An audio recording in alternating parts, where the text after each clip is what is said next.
Thanks for staying with us, everyone. Welcome to The World Today. I'm Joke Rogers. Here's what's coming up in the hour.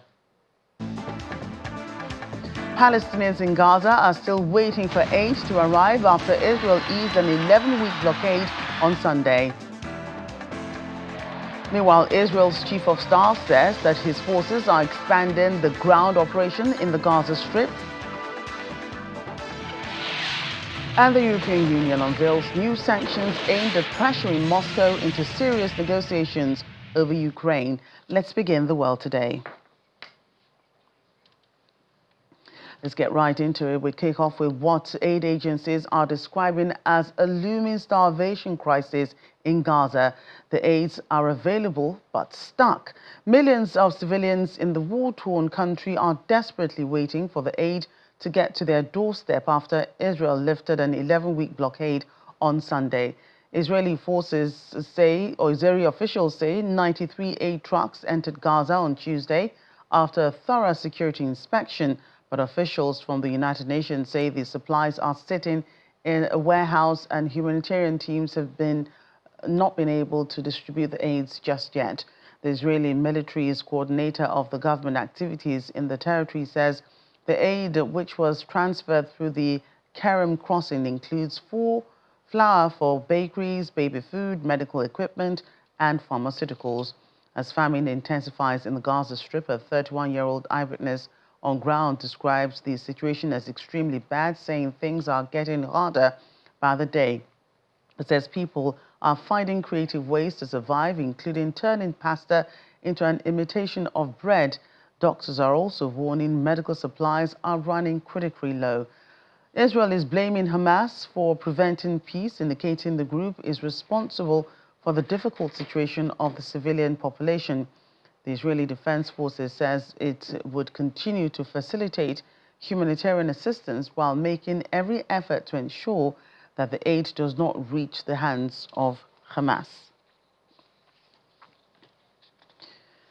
Meanwhile, there's been growing international pressure to allow unrestricted access of aid into Gaza, with Pope Leo XIV calling for sufficient humanitarian supplies to be allowed into the sea strip. The pontiff, during his first weekly general audience at St. Peter's Square, said the situation in Gaza is worrying and painful. He renewed his heartfelt appeal to allow the entry of supplies for millions of Gazans on the brink of famine. He called on the warring parties to put an end to the hostilities, indicating many innocent lives are bearing the brunt of the conflict. Pope Leo, who was elected on May 8th to be the Catholic Church's first U.S. Pope, has made peace as a theme of his papacy so far, calling for a ceasefire in the Israel-Hamas war. And on the front line, the Israeli Defense Forces has announced it's expanding its ground offensive in Gaza in the last 24 hours alone. The IDF says it has struck over 115 terror targets throughout Gaza, eliminated a Hamas militant who they believe was part of the October 7th attacks on Israel's soil. According to the IDF, the targets includes launchers, military structures, tunnels, terrorist cells, and additional terrorist infrastructure site. Meanwhile, Hamas-run Civil Defense Service says at least 82 people have been killed and some 262 injured in Gaza over the past day by Israeli strikes. Authorities say a number of people are still stuck under the rubble and cannot be reached by ambulances and civil defense crews. The wave of strikes is part of the IDF's latest offensive dubbed Operation Gideon's Chariots.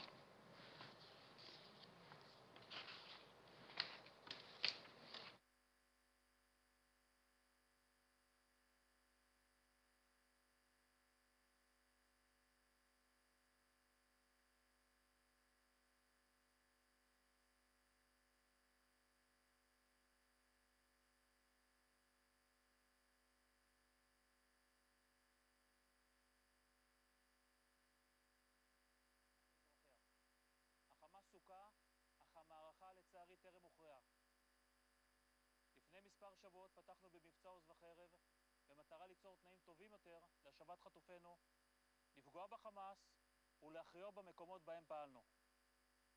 במהלך המבצע חיסלנו מאות מחבלים. Чехія перебуває в авангарді санкційної політики проти агресора. Ми розраховуємо на подальше посилення החמאס סוכה, אך המערכה לצערי טרם הוכרעה. Let's bring in a professor of international human rights, Mahmoud Hanafi, who joins us on the program for more on this.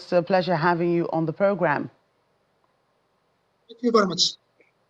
Right, so 8 trucks are yet to arrive in Gaza despite assurances from Israel, and the situation is reportedly getting worse. What are your thoughts about this terrible situation that people in the Strip find themselves? Thank you very much for this interview. Really, there is a gap between the reality and what Israeli announced. Israeli announcement to allow 8 trucks into Gaza even does not translate into immediate or effective action.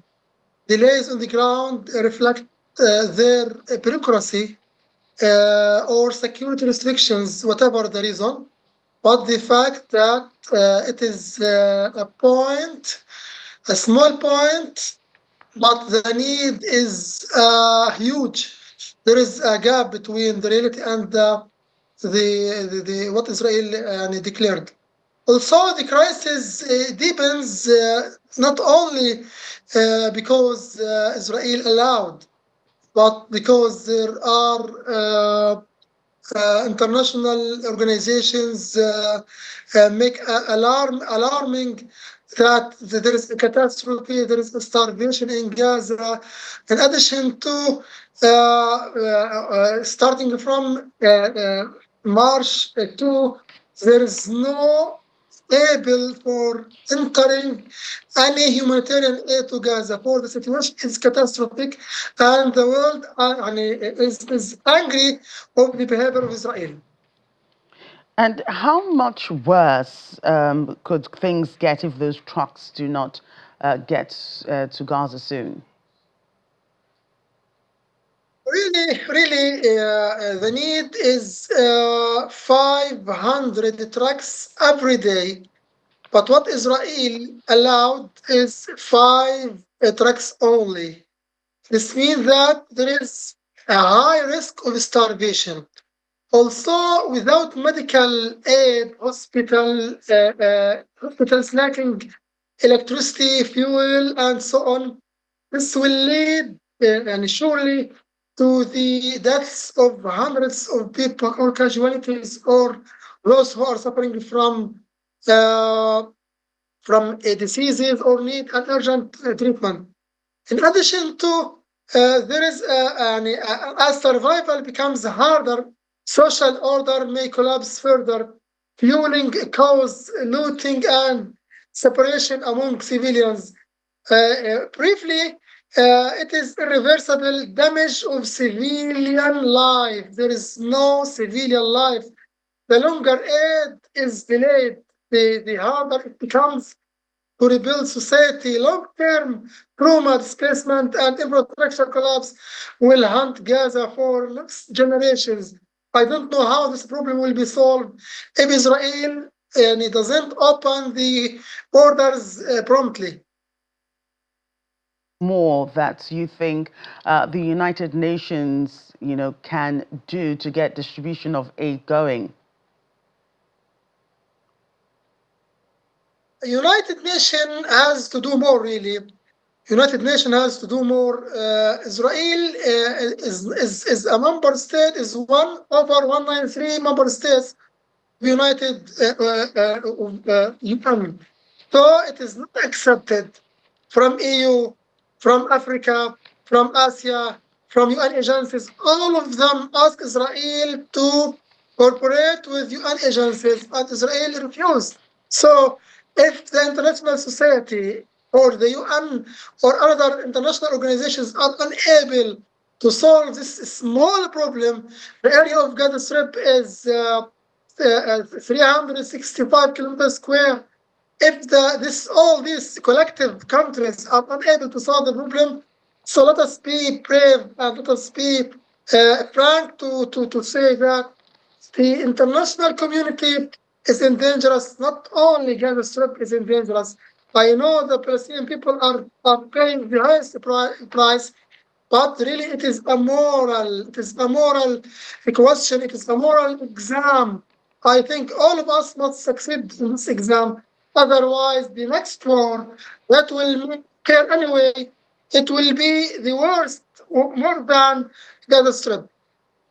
Right. Could you give us an idea of the realities in the Gaza Strip? You know, yesterday we heard the UN paint an alarming picture that, you know, thousands of babies may die, about 14,000, I believe, in about 48 hours if aid does not get into the Gaza Strip. You know, we heard that food supplies, pharmaceuticals, other medical supplies, baby food are on those trucks that are desperately needed in the Strip. So what's the reality on ground, really? Is the UN's, you know, concern, is it valid? Yes, the reality is catastrophic. There is no life in Gaza. There is no possibility for natural life in Gaza. Hospitals in the north are totally destroyed. The randomly airstrikes are forcing people to migrate from here to there, to there, to there. I don't know what is next. The agriculture is destroyed. The hospitals, the infrastructure, water for drinking is not available. You have to know that during 1 year, there were 50,000 pregnant. 30,000 of them just only got a baby. 20,000 were died. This means that there is no life in Gaza.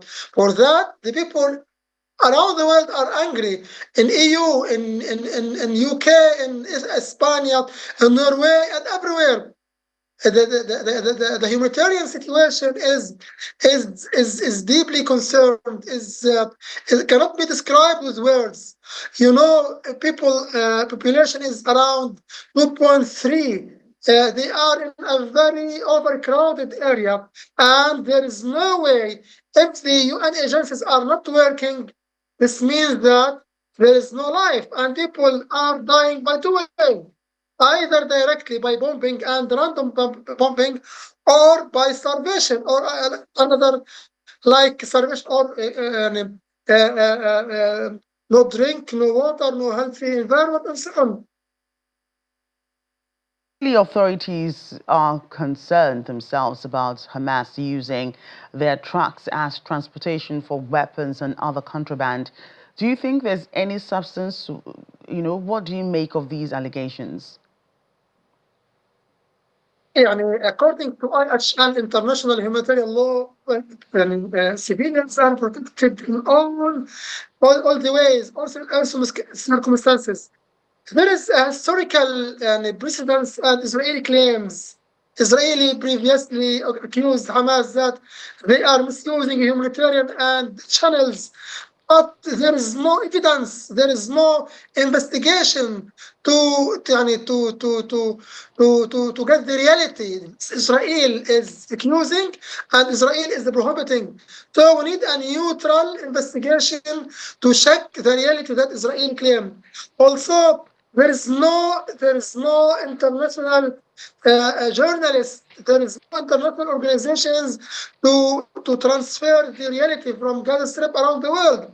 For that, despite these claims, there has been limited public disclosure of concrete evidence. Also, impact of the humanitarian efforts. If you believe, Right, hello? Professor of International Human Rights, Mahmoud Hanafi, thank you again for your time on The World Today.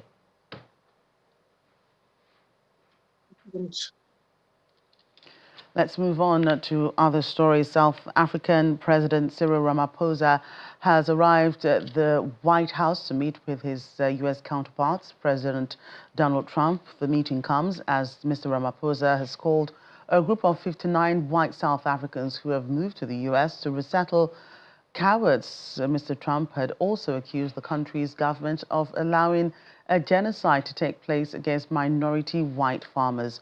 South Africa has strongly rejected the allegation, and President Cyril Ramaphosa pushed for the meeting with Mr. Trump in an attempt to salvage his country's relationship with the United States, which is set to be at its lowest point since the end of the apartheid. President Ramaphosa says he hopes to correct what he calls damaging mischaracterizations during the meetings, which would be Mr. Trump's first with an African leader at the White House since he returned to office.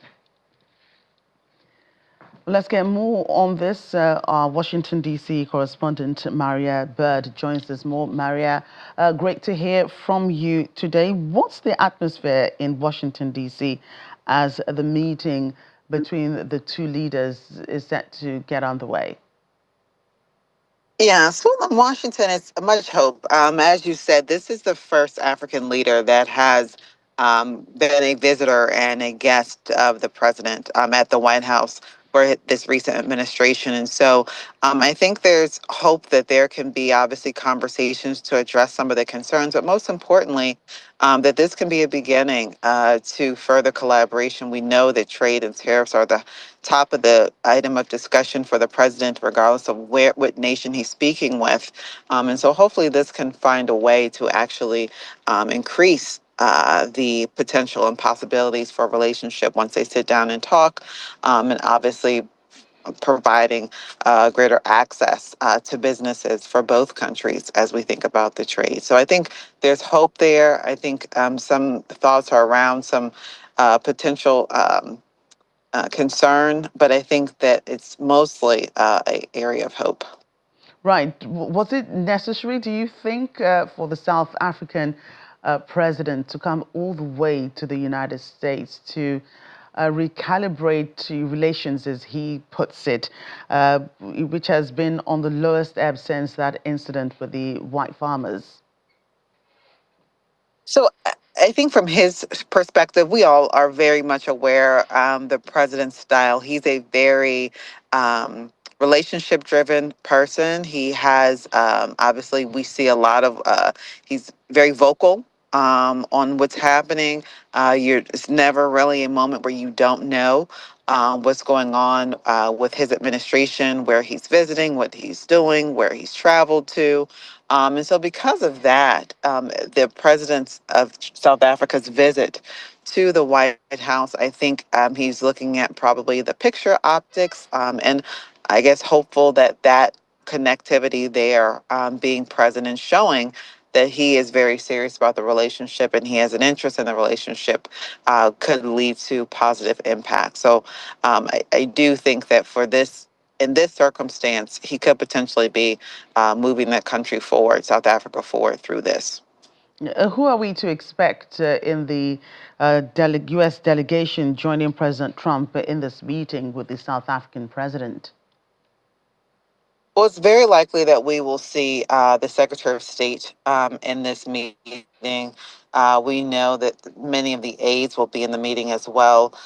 We also know that he was greeted at the White House, and so by those officials that are direct advisors of the president. So we can very much expect that we will see some of those very top aid. And as we also know, there has been a cancellation of some of the aid support that the U.S. provides to South Africa. And so individuals that might have some impact on that as well will be in that meeting. So that's going to be the focal point. And also thinking about the U.S.'s engagement and specifically around a South African ambassador being here in the U.S. will be another area of focus. So the Secretary of State will be key and critical to that meeting.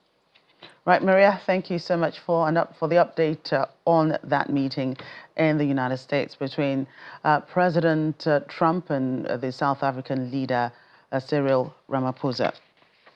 And still to come on the program. NHS England launches the world's first vaccine for sexually transmitted infection, gonorrhea, as infections soar. Details in a bit. Stay with us.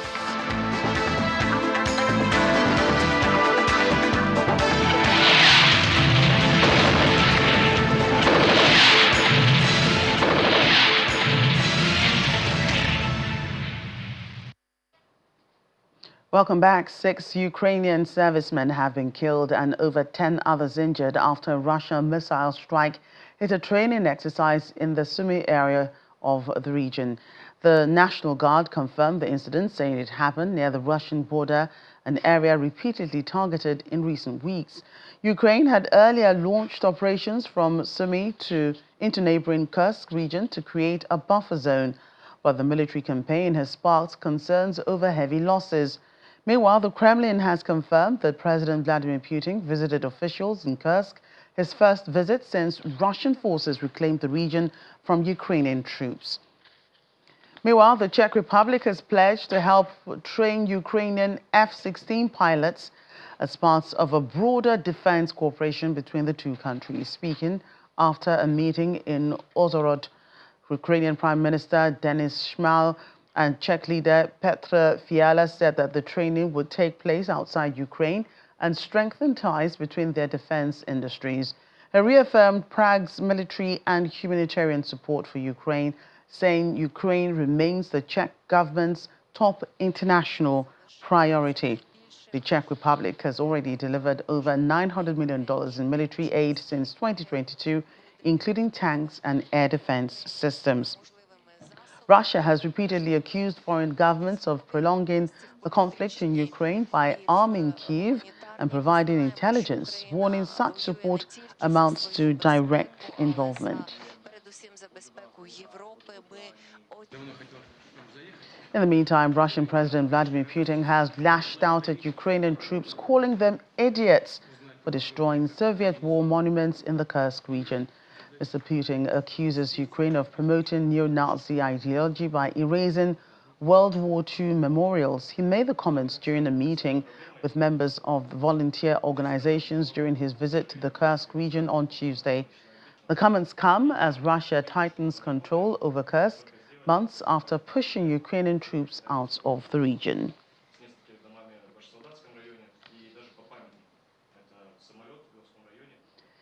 In the meantime, the European Union has rolled out a new sanctions package targeting Russia's energy revenues in a bid to pressure Moscow to negotiate seriously on Ukraine. EU High Representative Kaja Kallas confirmed the 17th sanctions package during a Foreign Affairs Council meeting in Brussels. Ukrainian President Volodymyr Zelensky has praised the EU's latest sanctions on Russia as exactly what needs to stop Mr. Putin. Instead of seeking peace, Russia is still playing games. And Russia has escalated its attacks. The only option is to put more pressure on Russia to negotiate seriously. Today we adopted another sanctions package, and this package is also targeting Moscow's shadow fleet, among others. We have said, many countries have said, if Russia does not agree to full and unconditional ceasefire, there will be more pressure. And of course, working on the next package of sanctions is the pressure we can put.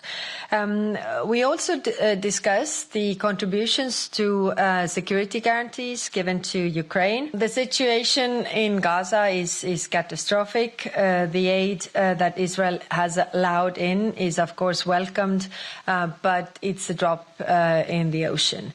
Aid must flow immediately without obstruction and at scale, because this is what is needed. I've made these points also with my talks with Israelis. Also, I've had talks with UN and the regional leaders as well. Pressure is necessary to change the situation. It is clear from today's discussion that there is a strong majority in favor of review of Article 2 of our association agreement with Israel. So we will launch this exercise, and in the meantime, it is up to Israel to unblock the humanitarian aid. Saving lives must be our top priority.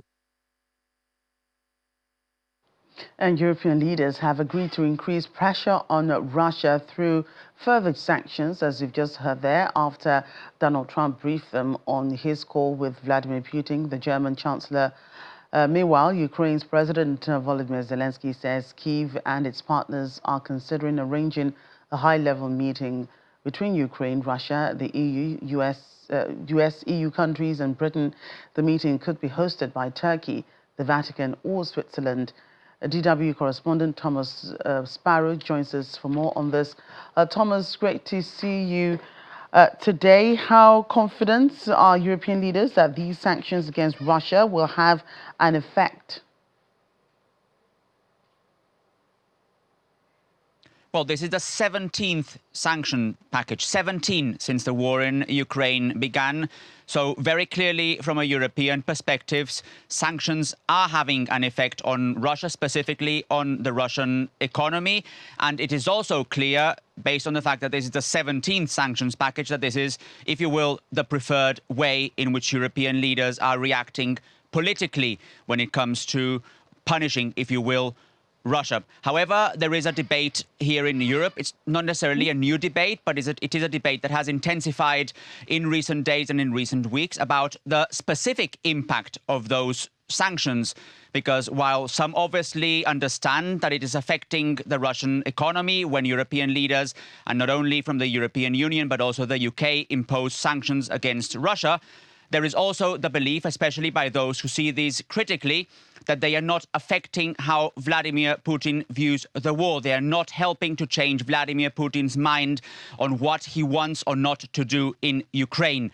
So basically, European leaders do believe that this is important to continue imposing sanctions to put pressure on Russia, but critics view this a little bit more cautiously and understand that maybe something else needs to be done if Europe wants to have a stronger deal, if Europe wants to have a stronger role to play in all these possible potential discussions to stop the war in Ukraine. What are the main obstacles that are preventing a potential ceasefire in this war? European leaders want that ceasefire agreement to happen before leaders sit at that table, whether it is in the Vatican, in Turkey, in Switzerland. They would like Russia and Ukraine to agree on that 30-day unconditional ceasefire before those negotiations start. That doesn't seem to be the position from the Kremlin and specifically from Vladimir Putin. If you ask why that might be the case, why Russia views this differently, part of the analysis that is being discussed here in Europe is that Russia might fear that a ceasefire would buy Ukraine time to rebuild, to rearm, to get more strength, to also work more closely with the European allies. So that may be a reason why Russia is against this idea of having a ceasefire before negotiations. That is really the question of when it comes to this ceasefire. Does it need to happen before negotiations, or do negotiations need to begin to then basically set the conditions for that specific ceasefire? And, you know, Thomas, how do European leaders view the discussions between US President Donald Trump and the Russian leader Vladimir Putin? They clearly understand, talking from a European perspective, that Donald Trump and more broadly the US government play and can play a very significant role when it comes to finding a solution to the war in Ukraine. So from that perspective, they do view it positively, although cautiously positive, the fact that the US president has, if you will, an open communication channel to the Russian president, where European leaders are a bit more skeptical and in some cases even openly critical, is the fact that the US president has sometimes sided with Russia's President Putin and not necessarily with Ukraine, which is something that you very often and very openly hear from the European perspective. So while they do favor the fact that the US president and the Russian president discuss possible outcomes and possible discussions on Ukraine, at the same time, they are very cautious, if you will, about the content of those discussions. And that's why they believe that European leaders should also have a very important role to play when it comes to peaceful negotiations in Ukraine. Thomas, thanks again.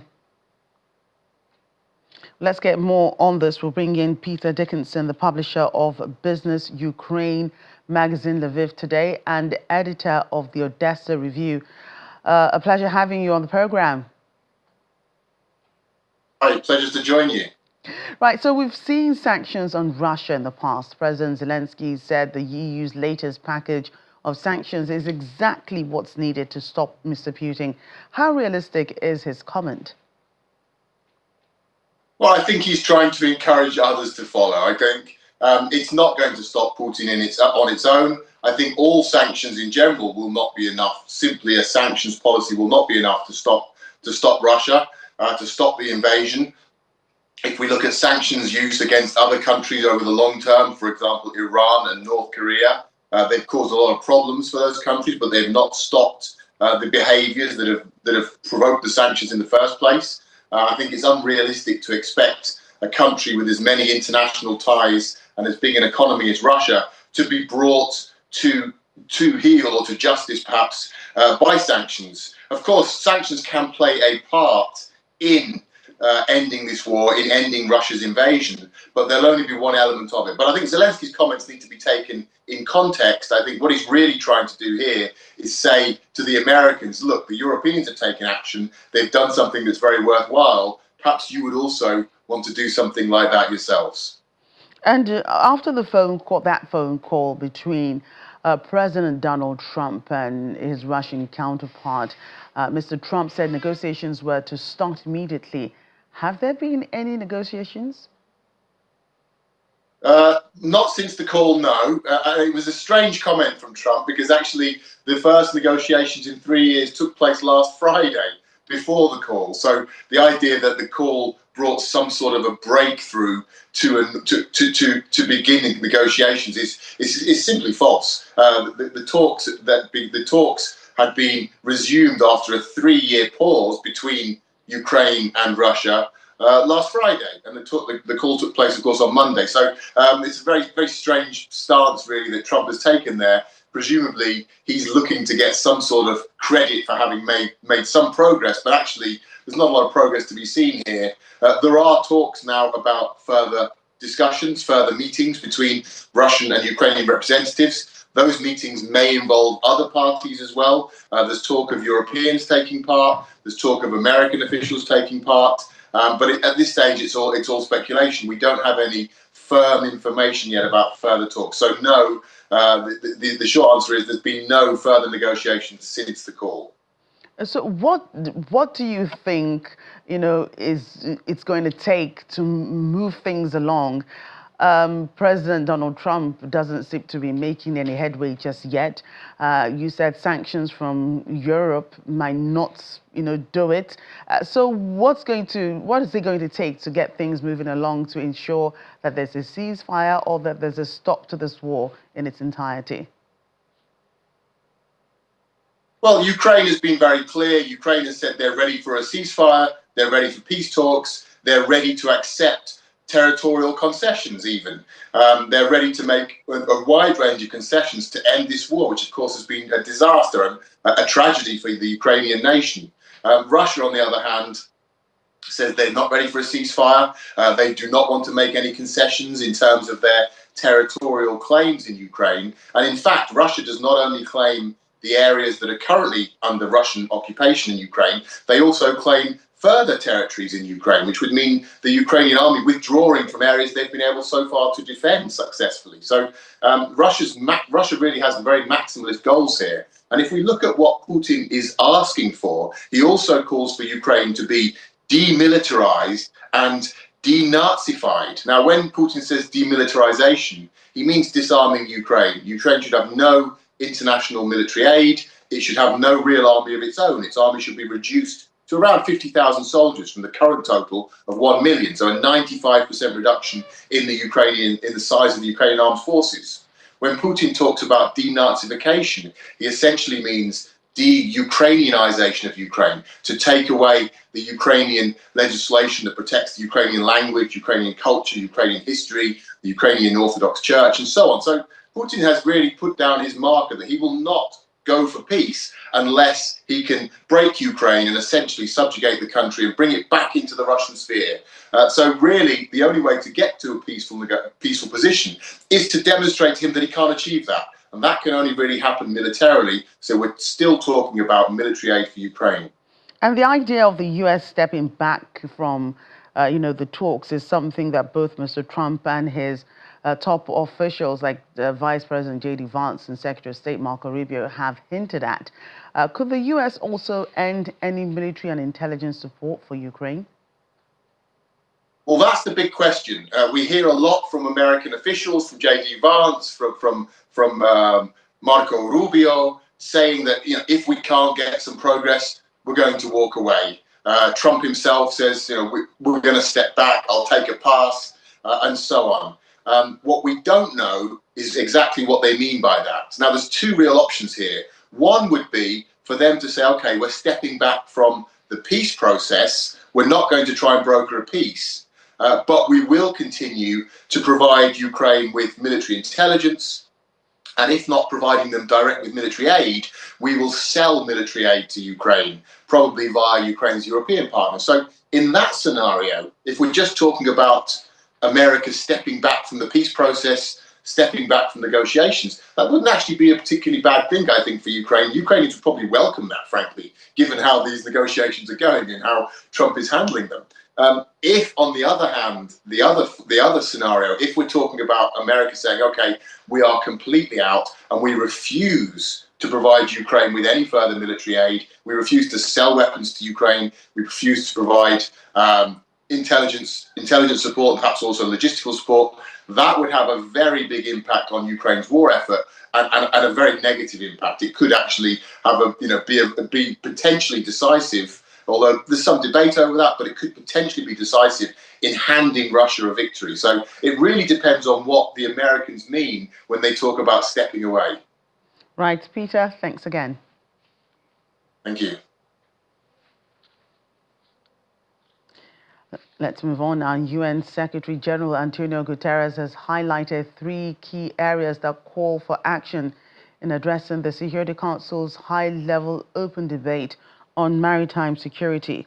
Mr. Guterres stresses that the threats to maritime security cannot be addressed without also addressing issues like poverty, a lack of alternative livelihoods, insecurity, and weak governance structures. He warns that threats to maritime security are becoming more complex and interconnected, calling for enhanced coordination and stronger maritime governance.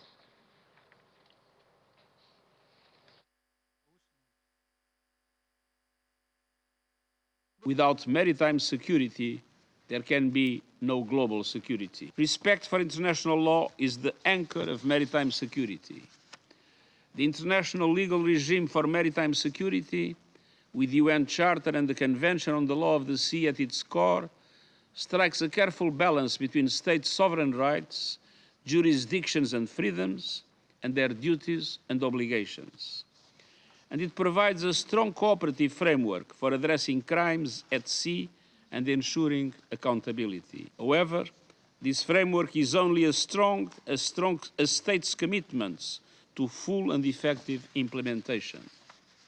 All states must live up to their obligations, and they must resolve any differences in relation to maritime security in accordance with the UN Charter. Collectively, we must do more to reduce the likelihood that the desperate people will turn to crime and other activities that threaten maritime security and degrade our ocean environment. We must help developing countries build their capacity to deal with these threats through technology, training, capacity building, judicial reforms, and modernized naval forces, marine police units, maritime surveillance, and port security. And we need to ensure that our oceans and seas can continue thriving and support humanity's economic, social, cultural, and environmental development for generations to come.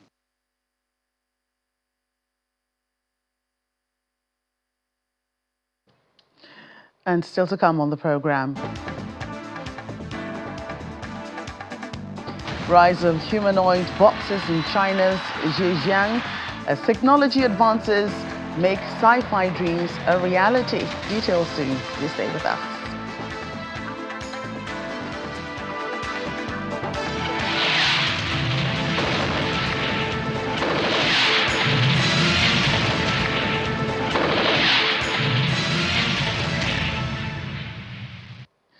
Welcome back to Health. England will be the first country in the world to start vaccinating people against the sexually transmitted infection gonorrhea. The vaccine is 30 to 40% effective, but NHS England hopes it'll reverse the soaring numbers of infections. There were more than 85,000 cases in 2023. The number of people who will choose to be immunized is uncertain, but projections by Imperial College London show that if the vaccine proves popular, then it could prevent 100,000 cases and save the NHS nearly £8 million over the next decade. U.S. Senator Van Hollen has slammed the Secretary of State Marco Rubio, accusing him of revoking student visas as a means of punishing free speech on campuses. Mr. Hollen, during a heated Senate hearing, likened the State Department's student visa revocations to what he described as McCarthy-era witch hunts. However, Mr. Rubio hit back, defending his department's actions, insisting that student visas are not a right, but a privilege. Several international students are facing deportation for their activism and participation in campus protests against the war in Gaza, following the announcement of the revocation of at least 300 foreign students' visas in March by Secretary of State Marco Rubio, which he said was to tackle anti-Semitism on university campuses.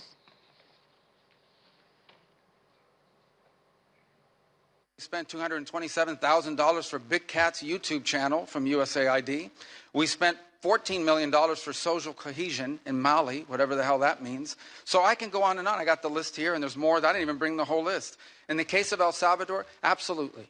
Absolutely. We deported gang members, including the one you had a margarita with. And that guy is a human trafficker, and that guy is a gangbanger, and the evidence is going to be clear. In the days to come, you're going to see who you went to defend. I'm sorry, Mr. Chairman. Secretary Rubio has the floor. Mr. Chairman, he can't make unsubstantiated comments like that. Secretary Rubio has the floor. You had your time. Secretary Rubio should take that testimony to the federal court of the United States because he hasn't done it under oath. Here's another point, okay? There is a division in our government between the federal branch and the judicial branch. No judge in the judicial branch cannot tell me or the president how to conduct foreign policy. No judge can tell me how I have to outreach to a foreign partner or what I need to say to them. And if I do reach to that foreign partner and talk to them, I have under no obligation to share that with the judiciary branch. Just like a judge cannot order me to negotiate with a foreign minister of Russia, they cannot order me to negotiate with a foreign minister or the president of El Salvador. And if I did negotiate with them, which we have responded to them, and we've told them we've had communications with the president of El Salvador, I am under no obligation under our division of powers in this country and to share with the judicial branch how I conducted diplomacy of the United States. It would actually be counterproductive. If I started sharing with courts, or frankly with the media, my conversations with foreign leaders and all of their details, no foreign leader would talk to me again, and we would break trust with them. So I have complied with every court order. What I won't comply with is an order to disclose what I'm saying and what we're talking about with a foreign leader, because then they won't talk to me. Diplomacy doesn't work that way. To other developments in the United States, President Donald Trump has announced that the country has selected a design for the highly ambitious Golden Dome missile defense system, which he says will be operational before the end of his second term. In a statement from the Oval Office, Mr. Trump describes the system as a next-generation national shield capable of intercepting a wide array of modern aerial threats, including ballistic missiles, hypersonic weapons, and warheads launched from space. The project is partly inspired by Israel's Iron Dome, a missile interception system deployed since 2011, and it's intended to function on a vastly larger scale and combat a broader spectrum of threats. Mr. Trump adds that the system would be a multi-domain network of technologies deployed across land, sea, and space, and would include space-based sensors and interceptors, claiming it to be capable of even intercepting missiles launched from the other side of the world or launched from space.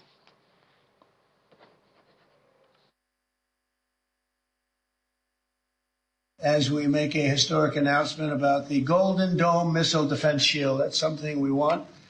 And Ronald Reagan wanted it many years ago, but they didn't have the technology. But it's something we're going to have. We're going to have it at the highest level. I want to thank Secretary Hegseth, who's been fantastic, and Secretary Rubio and Space Force Vice Chief of Space Operations, General Mike Gutlein. I also want to recognize Senators Dan Sullivan, Kevin Cramer, and Jim Banks, fantastic senators, great talents, great political talents, and people that love our country. In the campaign, I promised the American people that I would build a cutting-edge missile defense shield to protect our homeland from the threat of foreign missile attack. And that's what we're doing. Today, I'm pleased to announce that we have officially selected an architecture for this state-of-the-art system that will deploy next-generation technologies across the land, sea, and space, including space-based sensors and interceptors. And Canada has called us, and they want to be a part of it. So we'll be talking to them. They want to have protection also. So as usual, we help Canada do the best we can. This design for the Golden Dome will integrate with our existing defense capabilities and should be fully operational before the end of my term. So we'll have it done in about 3 years. Once fully constructed, the Golden Dome will be capable of intercepting missiles even if they are launched from other sides of the world and even if they are launched from space. And we will have the best system ever built. As you know, we helped Israel with theirs, and it was very successful. And now we have technology that's even far advanced from that, but including hypersonic missiles, ballistic missiles, and advanced cruise missiles. All of them will be knocked out of the air. South Africa's consumer inflation rose slightly in April, climbing to 2.8% from 2.7% in March. Statistics South Africa released the latest consumer price index, reflecting changes in the cost of a standard basket of goods. The data comes amid a mixed economic outlook, with economies split on the inflation trend. Food and non-alcoholic beverages saw a notable increase, rising to 4%, the highest annual rate since September 2024. Hot beverages, in particular, spiked sharply, with annual inflation hitting 15.2%.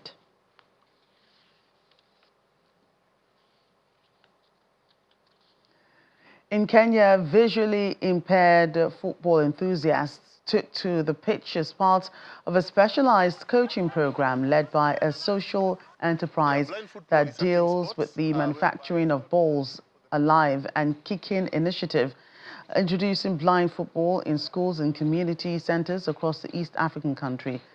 The Balls Alive initiative project manager Andrew Olu says during matches, all players wear blindfolds, ensuring a level playing field between those who are fully blind and those with partial vision, adding that by making noise while they move, sound balls enable players with visual impairments to locate and follow the ball during play.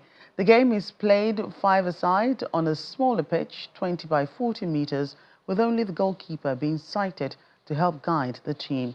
According to reports, there are around 17,000 visually impaired children in Kenya, many of whom lack access to specialized education and inclusive recreational opportunities for them. Sports often remain a distant dream.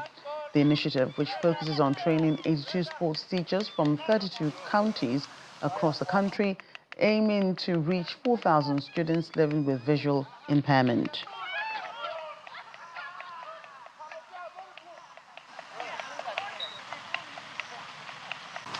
Alive and Kicking is a social enterprise that do balls. More specifically for this project, we do sound balls, and the sound balls will be distributed to schools. The project itself aims to train 82 sports teachers from different counties. That's 32 counties, and our aim is to reach 4,000 students with visual impairment.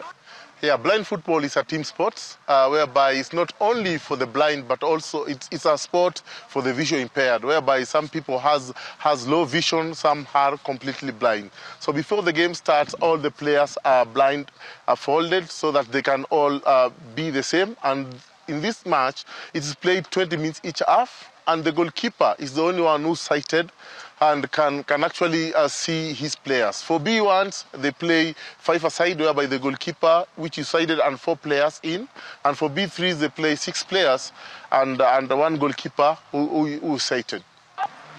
I've been interacting with learners who are visually impaired, who like football so much, but they cannot see. Now that I've been trained in blind football, I will impact that knowledge to them so that they feel incorporated like the sighted learners playing their own football which will make them enjoy the game and also be people who can play even internationally. Well, dozens of children were welcomed to the White House today as part of activities for the Take Our Sons and Daughters to Work Day. The day was filled with fun activities, including President Donald Trump's dance to a song by American disco group, while First Lady Melania spent time engaging with children in the Rose Garden. Meanwhile, White House Press Secretary Caroline Leavitt faced burning questions from the children of journalists and staffers.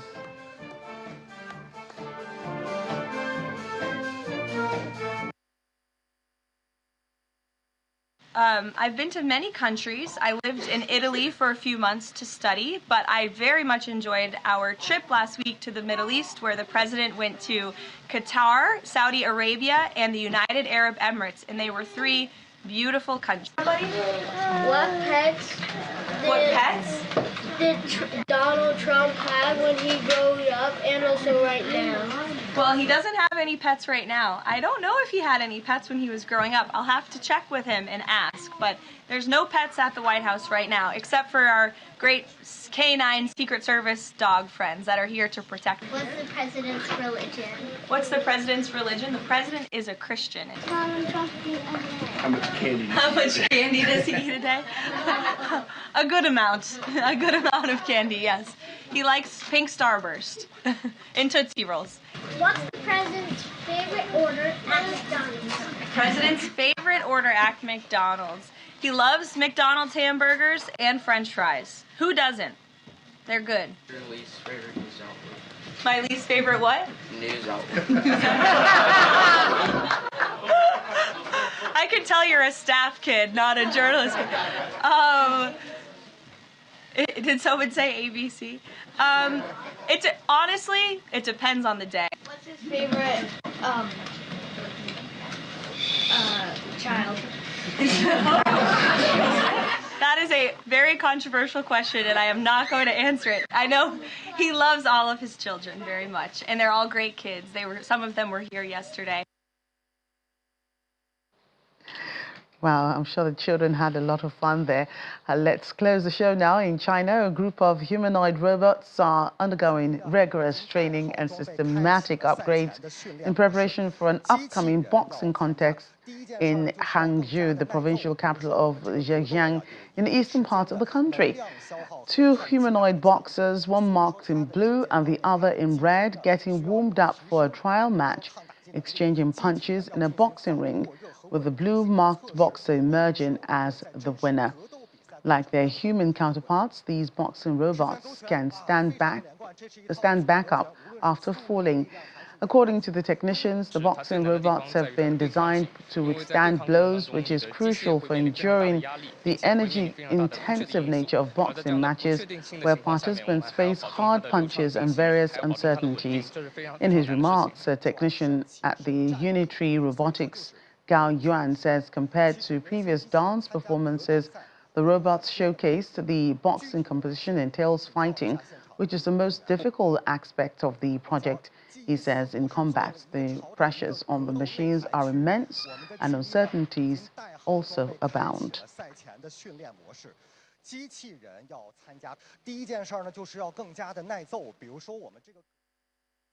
From that boxing ring in China, we end the world today. Thank you for watching.